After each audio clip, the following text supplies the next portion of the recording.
और अब खबरें विस्तार से। इस वक्त एक अहम खबर है जिससे हम इस बुलेटिन की शुरुआत करने जा रहे हैं। खबर यह है कि हिमाचल की सुखविंदर सिंह सुक्खू सरकार 1500 करोड़ रुपए यानी 1500 करोड़ रुपए का कर्ज लेगी। जी हां, हिमाचल प्रदेश की सुखविंदर सिंह सुक्खू सरकार 1500 करोड़ रुपए का कर्ज लेगी। इसको लेकर वित्त विभाग ने 2 अधिसूचनाएं जारी कर दी हैं। इसमें 700 करोड़ रुपए का कर्ज 13 साल के लिए और 800 करोड़ रुपए का कर्ज 15 साल के लिए लिया जाएगा और कर्ज की रकम 25 जनवरी को सरकार के खाते में आ जाएगी।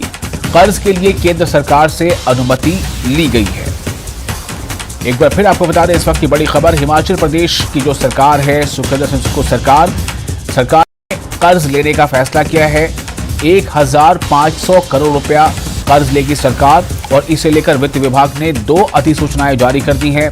इसमें 700 करोड़ रुपए का कर्ज 13 साल के लिए और 800 करोड़ रुपए का कर्ज 15 सालों के लिए लिया जाएगा और कर्ज की रकम 25 जनवरी को सरकार के खाते में आ जाएगी।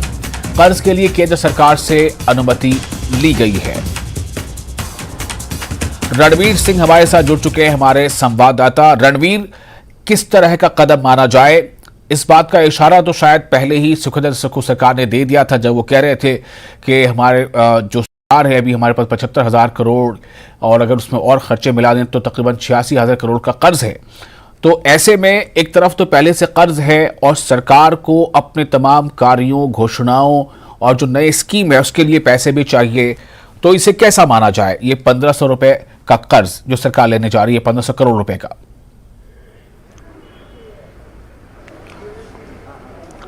जी हाँ, देखिए, इस बात के संकेत जो है पहले से ही लग रहे थे क्योंकि सरकार का खजाना जो है पूरी तरह से खाली है। जब से मुख्यमंत्री की कुर्सी संभाली है सुखविंदर सिंह सुक्खू ने, तो उसके बाद लगातार वो ये कह रहे हैं कि सरकार के जो खजाना है वो खाली है।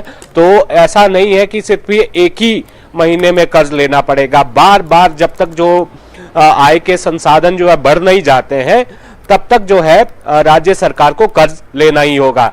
जो प्रक्रिया रहती है इसमें जो अधिसूचना जो जारी की जाती है, 2 अलग अलग अधिसूचनाएं जारी की गई हैं वित्त विभाग की तरफ से। तो यहाँ पर जो तमाम प्रक्रियाएं हैं वो पूरी कर ली गई हैं, जिसमें केंद्र सरकार की अनुमति होती है। आरबीआई की मध्यस्थता से जो है ये इलेक्ट्रॉनिकली जो है निविदाएं जो है करती है सरकार कर्ज के लिए। तो 25 जनवरी तक जो है राज्य सरकार के खाते में ये रकम आ जाएगी। देखिए, हवाला जो इसके पीछे दिया जाता है वो यही है कि जो विकासात्मक जो कार्य है उसके लिए जो है ये कर्ज लेना पड़ रहा है। जो राज्य सरकार में जो अभी मंत्री हैं वो लगातार ये कह रहे हैं, खासकर उद्योग मंत्री ने तो बिल्कुल साफ तौर पर ये कहा था कि पूरी तरह से जो है कंगाली की तरफ, आर्थिक कंगाली की तरफ जो है हिमाचल प्रदेश आगे बढ़ रहा है। तो इसको शुरुआत में जो चलाने के लिए, जिसमें एक बड़ा हिस्सा जो है वेतन और पेंशन में जाता है सरकार का, तो उसके साथ साथ जो अन्य जो विकास करने होते हैं उनके लिए जरूरत होती है। तो यहाँ पर ये शुरुआत में 1500 करोड़ रुपए लिए गए हैं। अब अगले महीने ये संभावित है कि बजट भी आना है।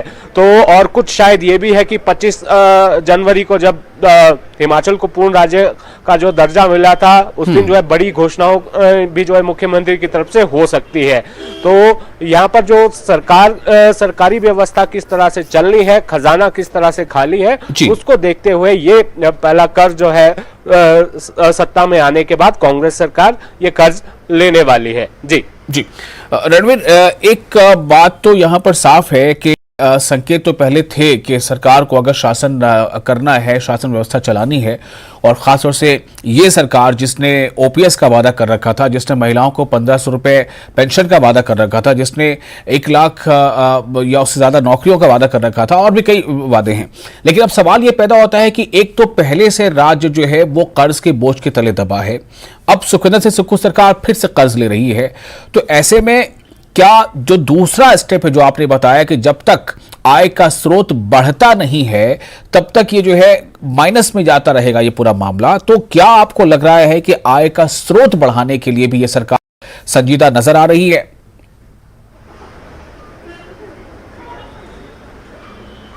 जी हाँ, कह तो कांग्रेस सरकार यही रही है। मुख्यमंत्री लगातार ये कह रहे हैं कि जब ये वायदे किए गए थे, जब चुनावों के समय जो गारंटियां दी गई थी, तो ये कहा गया था कि एक्सरसाइज पूरी कर ली गई है। जो आर्थिक क्षेत्र में जो विशेषज्ञ हैं, इकोनॉमिस्ट हैं, उनसे जो है राय मशवरा लिया गया है, खाका तैयार किया गया है। जो मौजूदा स्थिति है, देखिए अभी हिमाचल, ये जो चालू वित्त वर्ष है जो 31 मार्च को समाप्त होगा, तो हिमाचल पर जो रकम है वो 74,600 करोड़ तक पहुंच जाएगी। तो इस 1,500 करोड़ को आप जो है और जोड़ लीजिए, तो जाहिर सी बात है कि अभी इतनी जल्दी देखिए राज्य सरकार के पास कोई ऐसी कोई जादू की छड़ी तो है नहीं कि अभी से सब कुछ जो है यहाँ पर आय बढ़ाने के लिए कोई ऐसा कदम उठाएगी सरकार, उसमें समय लगेगा।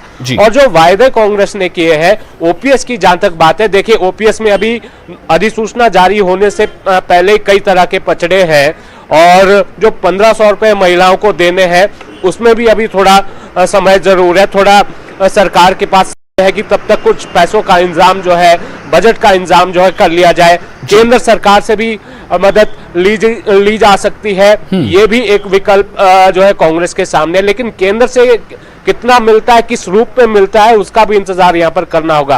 और जो बड़ी बात यह कि बजट में ही बहुत सारी घोषणाएं होनी है, और उसमें ये जो 300 यूनिट जो मुफ्त बिजली का जो वायदा किया है वो भी अभी पूरा करना है। रोजगार की बात कही है, तो कुल मिलाकर अभी लगता नहीं कि जिस तरह से हिमाचल की वित्तीय स्थिति है, इतनी जल्दी ये सारे फैसले जो है अभी लागू नहीं हो पाएंगे जब तक जो है राज्य सरकार पूरे जो है बजट का प्रबंध नहीं कर लेती है। हालांकि यहाँ पर जो डीजल पर वैट बढ़ाया, उससे थोड़ी बहुत आय जो है जरूर बढ़ी है।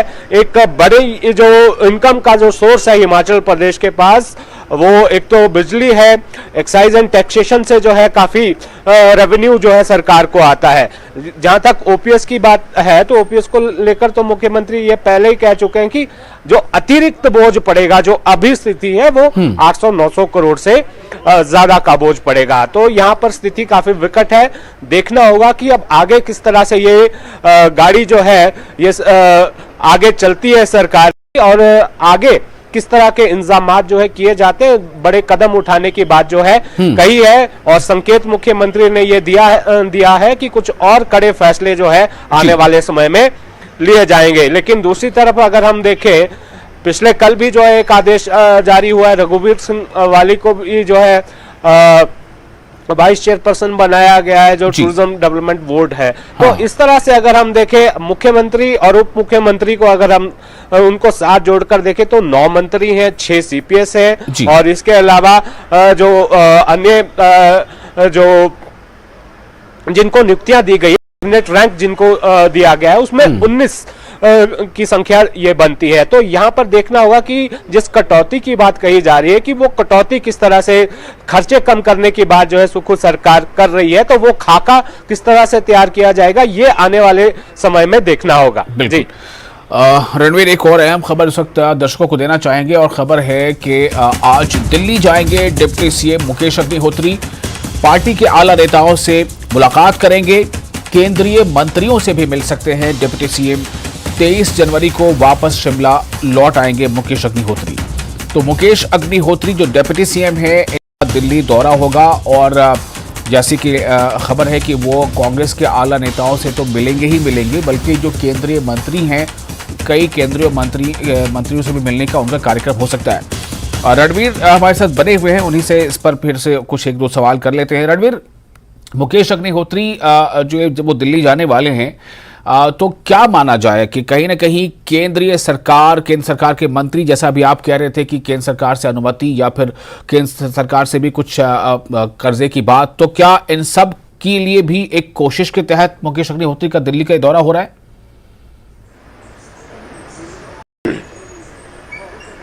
जी हाँ, जो उप मुख्यमंत्री का कार्यालय है उसकी तरफ से जानकारी ये दी गई है कि जो विभाग उनके पास है, विभाग को लेकर कुछ बैठकें जो हैं वो निर्धारित की गई हैं। विभाग के कार्य के सिलसिले में ही उप मुख्यमंत्री जो है दिल्ली जाएंगे, और 23 जनवरी को वापस शिमला लौटेंगे, ये जानकारी दी गई है। और साथ में ये भी जानकारी दी गई है कि कुछ जो उनके विभाग से संबंधित जो मंत्रालय हैं, मंत्री हैं, मंत्रालय में वो जाएंगे और हो सकता है कि केंद्र के कुछ मंत्रियों से भी वो मुलाकात करेंगे। जिस तरह की राज्य की स्थिति है, जाहिर सी बात है, कोशिश है यहाँ पर की जा रही है कि किस तरह से राज्य को कहां से जो है आर्थिक तौर पर जो है मदद मिले। कुछ ऐसे प्रोजेक्ट्स पहले से बताए गए हैं जिन पर जो है चर्चाएं करनी है और केंद्र से उस जो विभागीय मसले हैं उनको लेकर जो है चर्चा करनी है। तो अभी तक उनका जो कार्यक्रम है वो अभी जो है ये नहीं आया है कि कब किस विभाग को लेकर जो है बैठक होगी, किस मंत्रालय में जाएंगे, किस मंत्री के पास जाएंगे। लेकिन ये जानकारी इतनी जरूर निकल कर आई है कि वो कुछ केंद्रीय मंत्रियों से मिलेंगे और पार्टी के कुछ आला नेताओं से भी डिप्टी सीएम मिलेंगे। जी जी। तो कई तरह की कोशिशें हैं, लगातार केंद्र का संपर्क, केंद्र का दौरा, चाहे वो पार्टी आला कमान या नेताओं से मिलना हो या अब जैसा आप बता रहे हैं कि विभागीय कार्य हैं, इसके लिए भी मीटिंग है या मिलना जुलना है। बहरहाल अब देखना यही होगा कि जितने वादे कांग्रेस ने करके जनता से सत्ता संभाली है, इस सत्ता कब तक इस तरह से वो संभालते हैं और कितना जो है ये वादे पर खरे उतर पाते हैं, ये जनता की कसौटी पर जरूर इसे कसा जाएगा। बहुत शुक्रिया आपका रणवीर, तमाम जानकारी के लिए, इस बातचीत के लिए। और इसी के साथ एक और यहाँ पर अहम खबर आपको